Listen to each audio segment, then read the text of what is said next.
Hello, everyone. This brings us to another Tactic Tuesday. So, with a lot of responses on how to get a mortgage, what we actually do when we show a house, what the whole process is. A lot of people think that, hey, our life is really easy. Um, it's detailed. It's very detailed, and when you have a system, that's the whole point. When your system is laid out, yes, then it becomes easy because it's systematic. Everything that you're supposed to do from meeting that client all the way up until settlement is actually all laid out for you. Not every agent does that. Some people do wing it, shoot from the hip, meet people at properties without getting them pre-approved or seeing who they are. And I never recommend that only because of safety reasons. I mean, first of all, you don't know if they're financially set. You don't even know who they are. They could be an axe murderer or someone to rob you. But the most important thing that you're going to lose is time, especially if they're not qualified to buy the house. I mean, you're taking family time or business time away to go show this person a house. And at the same time, they may not know about their credit, and we don't want them wasting their time either. So today for Tactic Tuesday, we're going to go over what the buyer consult and what the steps that you, the public, need to do. But we're going to explain to you also what goes on behind the scenes for the real estate agent. Okay? So we're going to take it from day one. We're going to make this fast. We're not going to make this a long video, but we're going to be, we're just going to follow the systems. Okay? So from whether you're coming to me as a referral, you're in my database, you're a lead, we all ask you the same questions. We want to see what the urgency is. Okay? So first off, we want to understand, okay, if you came to us about a property or an open house, we want to know finances. We want to know, are you okay with that? Is this what you want to pay for the house? Okay. Have you spoken to a loan officer yet? Are you working with another agent? If the figures were right, are you able to pull the trigger now? So stuff like that. We want to see urgency, okay? And this is just a feeling out process. So once we get done those pre-qualifying questions for the buyer, we set up what's called a buyer consult. Now, a buyer consult is broken up into three different categories. One, it's to look at your dream house. It's to put you in a prospect account. A prospect account is so you don't have to go on to sites like Zillow, Trulia, all those other ones, put your information in because they're going to just sell your information. They're going to sell it to another agent. They're going to sell it to a data communication company who's going to be calling you, it's trying to sell you something. When you sign up with us, when you get into our MLS, you're actually going to have more information for free than any of those other sites because those other sites pull from our MLS. That's how they get their information. They basically steal from us. So when we sit down, and the first thing I always ask you is, what does your dream house look like? The reason I ask this is because you have been probably thinking about buying a house for the last 6 months. I need to get caught up. So on a scale of 1 to 10, 10 being the best, I want to know what that 10 looks like. Is it a single house? Is it just a first-time house, Mike? I'll take a row home, twin, doesn't matter. Do you want everything on one level? So we're basically getting that if we saw this house today, you're putting an offer in. And then we're going to ask you, what is not negotiable? Mike, I can't have a one-story. I need my bedrooms up on the second floor. I need a finished basement. Why do you need a finished basement? Well, because we need our separate time. We got 3 kids. They're going to be downstairs, or we need a family area, stuff like that. Mike, I absolutely need a garage. Okay, why do you need a garage? I got storage. I'm like, okay, so you don't need a garage. I can get you a shed or a finished attic or an extra space in the basement. But if you tell me you got a 1950 Chevy, 57 Chevy, and you're going to need a garage. Okay, so once we compile all that information, we put that into the MLS. We actually create what's called a prospect account. So whatever properties that come about that meet your criteria, we send it out to you. Okay, so that's step 1 of the consultation. Step 2 of the consultation is financially pre-approving you.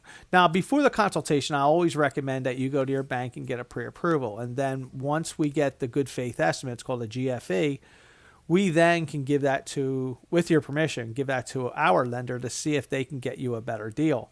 The reason for this is because if I can get you a half a point lower in the interest rate, that's going to affect your mortgage payment. That's going to make it less. If I can make it $5,000 less than what you were first pre-qualified for to come to the table, that could save you $5,000. So these are things that we look for. And we also want to make sure that you're going with the right lender, because there are grants out there. There are special things that, depending on what type of loan you're going for, could be a benefit to you. So once we get what's called a good faith estimate, it's a GFE. So when you're getting pre-approved, always ask your real estate agent for a property address, taxes, and zip code. So this way, the mortgage company can now give you a GFE based on what you're pre-approved for. That does not mean, even though you're pre-approved for $400,000, it does not mean that you have to go shopping for $400,000. That's why we get the GFE, is because then we can see what the monthly payment's going to be. And your monthly payment is broken into principal and interest, your real estate taxes, homeowner's insurance, mortgage insurance if you're not putting down 20%, condo association fees and stuff like that can be added in there. So we want to make sure that when you're buying this house 6 months from now, you're not saying to us, Mike, we got to sell this house, we can't afford it. No, that's what we don't want to do. And that's why we need the good faith estimate, because when we sit down with you, we're going to go over, is that a comfortable monthly payment? And you're like, Mike, yeah, that's perfect. And then we're going to look at your total settlement costs of what you're going to need to bring to the table. And if you say, Mike, that's great, yeah, we're good with that. But the whole point of getting that GFE is not only to validate those two items, but also to go over the laundry list of items that is on that charge sheet to make sure they're not bogus fees, that we could be saving you money. Okay? So once we get that, whether we are looking for a $300,000 house, $350,000 house, or $400,000 house, we're validating that criteria that you gave us and strengthening that prospect account. So then the biggest part of the consultation is part 3, and that's the whole real estate process. We go over everything from showing the house all the way to settlement. Now, I'm not going to break it down. That's a whole new class on that, and I don't want to give up all our secrets, but I'm going to hit each single category, okay? Once we have the pre-approval, we go out showing the house, okay? We have a system on how we show houses, so we'll go over that later. Once we do like a property, we still go on to the next property, but we are texting our staff, we like 123 Main Street. They're going to be reaching out to the agent. They're going to be getting the seller's disclosure. They're going to be asking certain questions to the real estate agent, what they're looking for. Is there an offer deadline? Anything to get your offer accepted, whether they're looking for a quick settlement date, long settlement date. Maybe they're going into a 55 and older community and are paying $5,000 to have all their furniture removed, when you can save them the $5,000 and just take the furniture. We ask them all types of questions. So once we're done and you still say, Mike, I'm looking at that house. Okay, great. I'm pulling up the comparables just to see how well they're priced. If they're priced below average, I'm informing you based on what that area is going for, you're probably going to have to go over asking. But if they're somewhere in the middle average or they're over, I'm also going to let you know that too. But you're also going to tell me on a scale of 1 to 10, 10 being the highest, where's that property rate? And then I'm going to ask you the same question in reference to the sales price. So by that, I'm going to know how aggressive to get with that offer. When we're done, guess what? Your paperwork, your offer, it's already typed. They're already doing it. Whether we're putting an offer in or not, they have the template ready to go. They have everything. So when we get to the point where we're talking about, okay, if you decide to offer $350,000 for this house, your monthly payment's going to be $1,500 and you're going to need $7,000 at the table. And you're like, okay, great. All I have to do is review the paperwork, get that out to you. So within 5 minutes, you're going to have the documents signed, and that's sent back to us by DocuSign. We're also going to add some things in there that I'm not going to share on here because they're team secrets of how to get your offer accepted. So once we get the package all together, we then submit that to the agent. I'm not going to go into the questions that we ask the agent because, again, team secrets. However, we have a pretty good conversion rate on getting our offers accepted. Once the offer's accepted, if you're in Jersey, you have what's called a 3-day attorney review, and it's business days only. It's 3 business days. So once the contracts are fully signed and executed and delivered to each client, the day then starts. Okay, so you get 3 days that anything can happen. Anybody can get out of contract as long as they have a letter from an attorney. They can get out. Now, after that third day, that's when the time of essence starts. That's when the day one of the contract starts. Okay, Pennsylvania, as soon as everybody signs, as soon as it's delivered and received, you're good to go. What happens after that? Deposit check. I always recommend the title company holding the escrow. We've never had any problems with real estate agents, their companies holding the money. But it just, if you're going to be settling with that title company, that's where the money should go. I'd rather just have one set of hands look at touch the money. And this way, nobody's forgetting the check. So if it's at the real estate office and the agent's in a rush, gets the packet, gets the settlement and realizes that, oh, I forgot the check. We're settling in Northeast Philadelphia, but my office was in Bluebell. Yeah, you ain't settling on time. You're missing a check. Or that agent's going back to the office with less commission. All right. So after the deposit check is what is next. So the mortgage company, while you're dropping the deposit check off, the mortgage company, the title company, and both real estate offices are already working on your deal. Okay. So the mortgage company is preparing your mortgage application, getting everything ready, but they're being held off by us because we have to schedule the home inspection. So your home inspection, your termite, and your radon are your most common. I'm not going to get too far into that because I don't want this video to take too long, but we break everything down. Our normal buyer consults are anywhere from 45 minutes to an hour and 30 minutes. And we're going to try to get this in 15 to 20 minutes. So I got to leave a lot of stuff out. But once we get the home inspection done, we get a repair list. This is not a do or die list, okay? This is a meeting of the minds between the buyers and the sellers that I want these repairs fixed. I want them fixed by licensed professionals in their industry, or I want a credit, okay? If you and the seller cannot agree on the repairs, you sign a release, you get your deposit money, you go look for houses, and they put their house back on the market, okay? Simple as that. Once we get past the home inspection phase, then the mortgage company comes in. Got the mortgage application. You're going to sign off. You're going to pay a small fee for an appraisal. Appraiser's going to do the same thing what the home inspector's going to do, except he's not going to be too evasive. Like, he's not going to get on the roof. He's not going to check the electrical. But he is going to walk through the property. He's going to make sure it's habitable and there's no major issues. But he's going to be concentrating on what I was concentrating when we wrote the offer, that their value is there. Okay. Now, can he put a wrench into the program? Sure. He can undervalue the property or he can call for repairs. These have to be resolved before settlement. Now, usually we like to get the seller to do it. So this way it's their house. They're doing the repairs. These are latent defects, or if there was a price difference, the seller should come down. But of course, in this Uber seller's market that we've had for the last 3 years now, the buyers mainly have been doing it. And that's a huge risk, and we'll get into that later. So we got the appraisal done. We got the home inspection done. Deposit. What's next? Okay. Title company. Title company is going to search the buyers, the sellers, and the property and make sure there's no liens, encumbrances, judgments, all that bad stuff. They want to make sure that if there's any cloud on a title, anything that can affect good title, they want to clean. So this way, when it is, and they record the deed with the new buyer's name on it, and then they can put the lien from the mortgage company that they're getting onto that deed. So this way it'll be recorded. Okay. So we're going to get a full title search. Don't be surprised if the title company comes back and says, hey, Mr. John Brown, you have 57 delinquencies. They have to check all the John Browns in the area. Okay. And that's why the title company is probably going to need your social security number, date of birth, and all that stuff. Have your clients directly talk to the title company when it comes to important information like that. You don't want to just email your date of birth, social security number, and all that good stuff. I know the people with LifeLock, they advertise what their social security number is because they're fully protected, but we're not going to recommend that.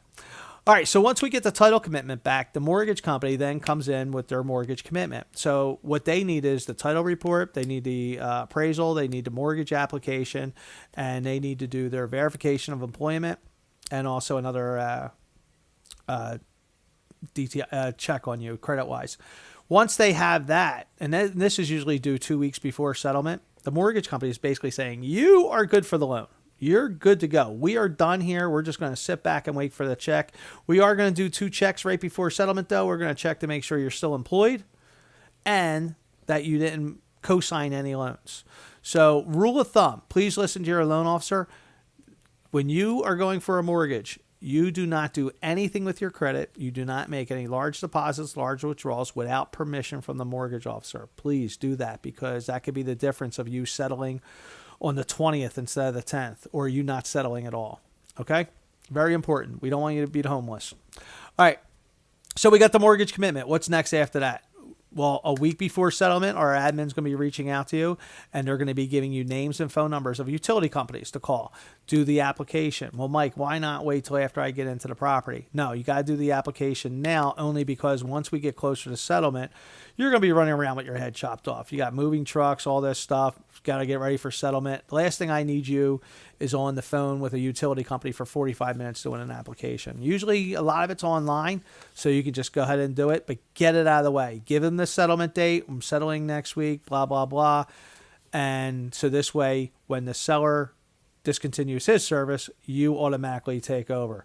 Now, all the utilities will be prorated at settlement and all that good stuff.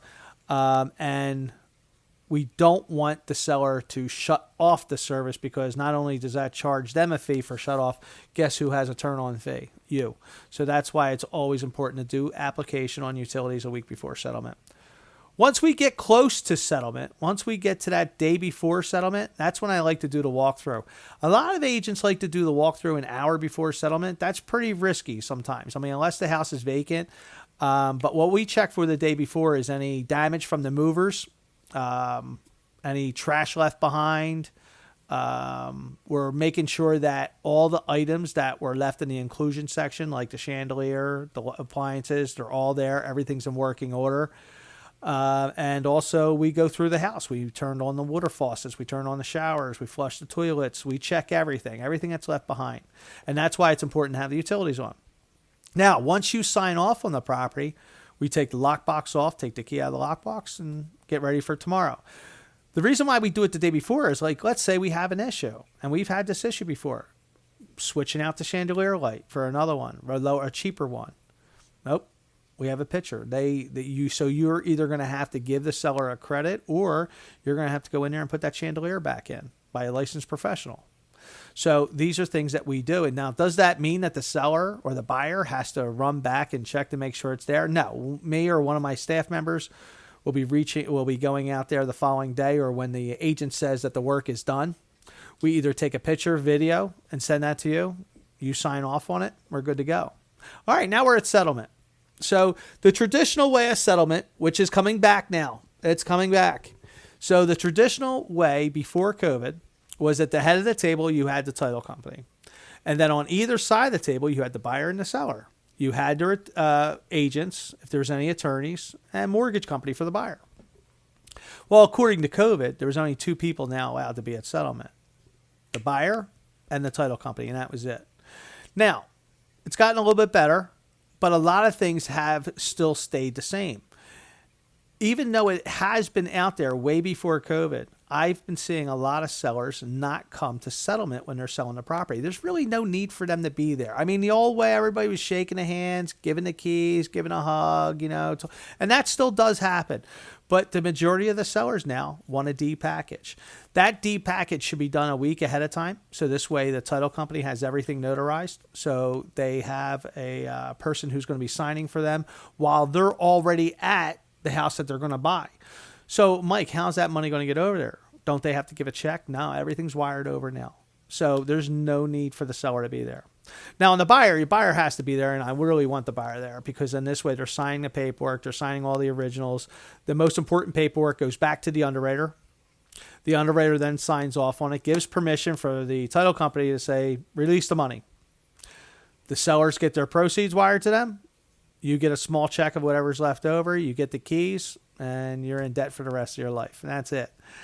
So that is the buyer consult in a nutshell. So we explain everything from A to Z. Now, even though I did this in like less than 20 minutes, our consults go anywhere from 45 minutes to an hour and a half. The reason for this is because we want to make sure that you do not have any questions before we leave. And we have built this consultation up for almost over 10 years of any obstacles that came in our way, categories that we missed, and this is all laid out.